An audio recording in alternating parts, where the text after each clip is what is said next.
Bienvenue dans cette vidéo où nous allons explorer la nomination d'Anne Genetet en tant que ministre de l'Éducation nationale. Nous verrons les réactions des syndicats, les défis qu'elle devra relever, et ce que cela signifie pour l'avenir du système éducatif en France.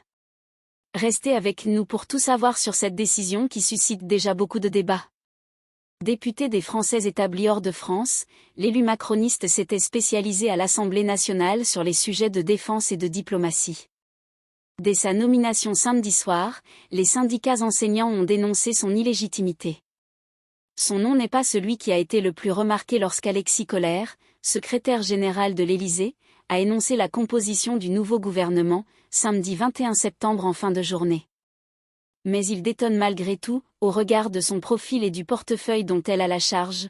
La députée Ensemble pour la République, EPR, Anne Genetet a été nommée ministre de l'Éducation nationale du gouvernement de Michel Barnier, en remplacement de Nicole Belloubet.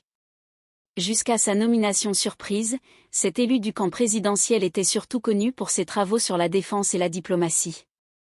Après son élection dans la 11e circonscription des Français établis hors de France, en 2017, elle intègre la commission des Affaires étrangères puis celle de la Défense nationale et des Forces armées, à sa réélection en 2022. Des législatives de 2022 à la dissolution de juin 2024, elle est secrétaire de cette commission. En 2022, Anne Genetet avait cependant abordé de manière indirecte la question éducative, en étant rapporteure à l'Assemblée nationale de la proposition de loi visant à faire évoluer la gouvernance de l'Agence pour l'enseignement français à l'étranger et à créer les instituts régionaux de formation. Il ne m'est pas apparu qu'elle était passionnée par le fonctionnement de notre système éducatif, a pointé auprès de l'AFP Anna Pic, députée PS membre de la Commission de la Défense, après sa nomination. Une nomination qui ressemble à une erreur de casting. Les syndicats enseignants n'ont pas tardé à brocarder son arrivée à la tête d'un ministère exposé, qui connaît une certaine forme d'instabilité depuis la réélection d'Emmanuel Macron en 2022, avec une 4e ministre en moins de 30 mois. Elle ne connaît pas grand-chose, ni de près, ni de loin, au sujet de l'école et du système éducatif, a jugé sur France Info Elisabeth Alain Moreno, secrétaire générale du SEUNSA. Cela nous inquiète beaucoup. Pour Sophie Vénétité, secrétaire générale du SNES-FSU, syndicat le plus représentatif du second degré, il n'y a aucun bon point dans ce profil, ça ressemble à une erreur de casting au regard des enjeux pour l'école. On nous met quelqu'un qui ne connaît strictement rien à l'éducation nationale, qui est manifestement là parce qu'il y a eu une forme de tambouille politicienne. Sophie Vénétité, secrétaire générale du syndicat SNES-FSU. À France Info. En colère, Ghislaine David, secrétaire générale du SNUIP-FSU, a déploré auprès de l'AFP la nomination d'un « clone de Gabriel Attal pour continuer la politique engagée et qui déplaît aux syndicats enseignants ». Dès sa nomination, samedi soir, la nouvelle ministre a tenté de justifier sa nomination à l'Éducation nationale, qui fait partie du domaine réservé du président, comme l'avait déclaré Emmanuel Macron à l'été 2023. Je suis une fille de l'école publique, de bout en bout, de l'école à la fac, a mis en avant Anne Genetet auprès de l'AFP, comme pour contraster avec Amélie Oudéa-Castéra, qui avait dû quitter la rue de Grenelle en février 2024 en raison d'une polémique sur l'enseignement privé dont bénéficiaient ses enfants. Je n'ai rien demandé et je n'ai pas fait passer de CV, s'est-elle défendue, mettant en avant un engagement pour la transmission des savoirs dans sa carrière.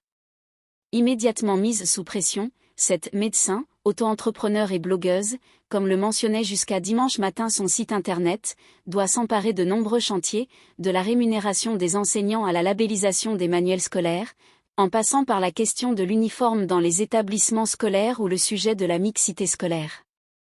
Je veux travailler sur la dévalorisation du métier et la solitude des enseignants, ainsi que sur le besoin de formation continue, a détaillé la parlementaire de 61 ans. J'ai bien conscience de tout cela. Elle avait appelé à une grande vigilance face à Bruno Retailleau. Vice-présidente du groupe parlementaire dirigé par Gabriel Attal, Anne Genetet s'était montrée méfiante à propos de l'arrivée au gouvernement d'élus les Républicains, finalement au nombre de 10. Elle avait appelé sur BFM TV, vendredi matin, à une grande vigilance face à la nomination probable de Bruno Retailleau au ministère de l'Intérieur. Quand je vois les positions que M. Retailleau a pu prendre dans le passé, j'espère bien qu'il mettra en œuvre la politique de Michel Barnier et pas la sienne. No go, avait-elle également opposé aux rumeurs qui faisaient de Laurence Garnier la nouvelle ministre de la Famille. C'est un signal terrible sur la conception de la famille qu'aurait cette politique gouvernementale. C'est aller à revers de tout ce que les Français ont plébiscité, voté et soutenu depuis de nombreuses années, avait critiqué Anne Genetet sur la chaîne d'information. Pointée du doigt pour ses positions conservatrices anti-mariage pour tous, Laurence Garnier n'occupera pas le ministère de la Famille mais intègre malgré tout le gouvernement, au portefeuille de la consommation. Au ministère de l'Éducation, Anne Genetet devra composer avec Alexandre Portier, chargé de la réussite scolaire et de l'enseignement professionnel. L'élu LR, conservateur et proche de Laurent Wauquiez, a défendu l'enseignement privé à plusieurs reprises et pourfendu la politique de PAP Ndiaye, titulaire du poste de mai 2022 à juillet 2023. L'école est désormais présentée comme un lieu qui institutionnalise les discriminations et qu'il faudrait donc transformer pour y répondre. Or, tout analysé en termes de domination, voilà bien un trait caractéristique du wokisme, avait-il critiqué dans le JDD, en juin 2023. Au gouvernement, la collaboration entre Renaissance et LR sur les sujets éducatifs s'annonce complexe. Merci à tous d'avoir regardé cette vidéo, n'hésitez pas à laisser vos commentaires et à vous abonner pour ne rien manquer des prochaines analyses.